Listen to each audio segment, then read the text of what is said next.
শিবলিঙ্গ যদি মাদ্রাসা বা মসজিদের নিচে থাকে তাহলে সেটা কীরকম শিবলিঙ্গ? ভগবান তো নিজ উদ্যোগেই ফেলে উপরে ওঠা উচিত যে না, আমি নিচে থাকবো না, আমার লিঙ্গ আছে এখানে, লিঙ্গটা উপরে উঠবে।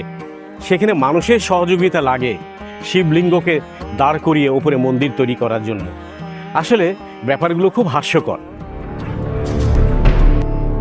ভারতে এর মধ্যে বেশ অনেকগুলো মসজিদ ভেঙে মন্দির নির্মাণ হয়েছে, তারপরেও আবার চেষ্টা চলছে মুসলমানদের মসজিদগুলো ভেঙে কিভাবে এখানে মন্দির করা যায়।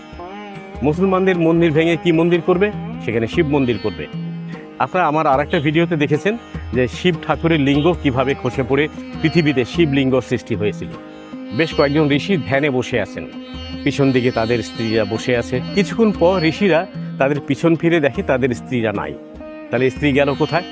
তারা সবাই মিলে একসঙ্গে স্ত্রীদের খুঁজতে বের হলো।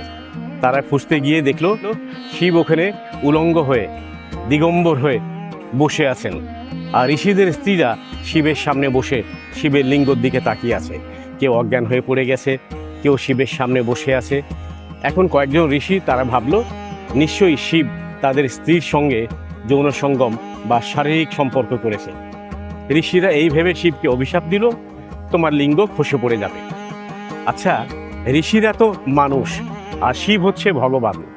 ঋষিদের অভিশাপের কারণে শিবের লিঙ্গ খসে পড়ে গেল। শিবের লিঙ্গ নিচে খসে পড়ে সেটা শিবলিঙ্গ আকারে হয়ে গেল, যেটা এখন হিন্দুরা পুজো করে। শিব তো ভগবান আর ঋষিরা তো মানুষ। ঋষিদের অভিশাপে যদি ভগবানের লিঙ্গ খসে পড়ে যায় তাহলে সে কেমন ভগবান? যে ভগবান নিজের লিঙ্গকে ধরে রাখতে পারে না, সে মানুষের কি উপকারে লাগবে? প্রথমে তো ভগবান তার লিঙ্গের হেফাজত করতে হবে, তার লিঙ্গটাকে ধরে রাখতে হবে।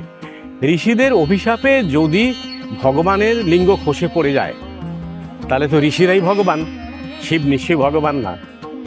ঋষিদের অভিশাপে ভগবান শিবের শিবলিঙ্গটা খসে পড়ে গেল।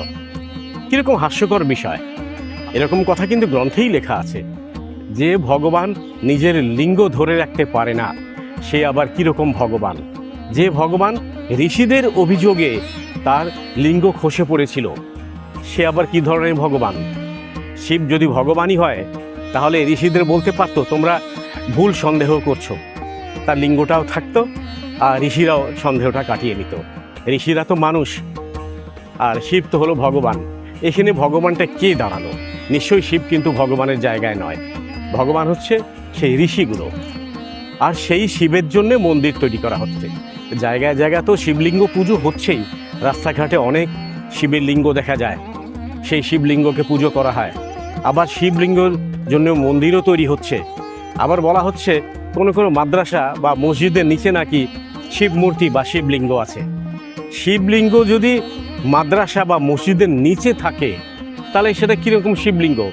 ভগবান তো নিজ উদ্যোগেই ফেলে উপরে ওঠা উচিত যে না, আমি নিচে থাকবো না, আমার লিঙ্গ আছে এখানে, লিঙ্গটা উপরে উঠবে। সেখানে মানুষের সহযোগিতা লাগে শিবলিঙ্গকে দাঁড় করিয়ে উপরে মন্দির তৈরি করার জন্য। আসলে ব্যাপারগুলো খুব হাস্যকর। হিন্দুদের অনেকগুলো গ্রন্থ পড়ে বেশ মজাই লাগে, খারাপ লাগে না একেবারে, কারণ এইগুলো নেহায়েতে রূপকথা ছাড়া আর কিছুই মনে হয়নি। অন্তত আমার কাছে তো তাই মনে হয়েছে। আমার কাছে রূপকথা ছাড়া অন্য কিছুই মনে হয়নি। যদি কিছু ভুল বলে থাকি তাহলে আমাকে ক্ষমা করে আমাকে সংশোধন করে দেবেন। ভালো থাকুন, সুস্থ থাকুন, দেখা হবে এরপরে আরেকটা ভিডিওতে।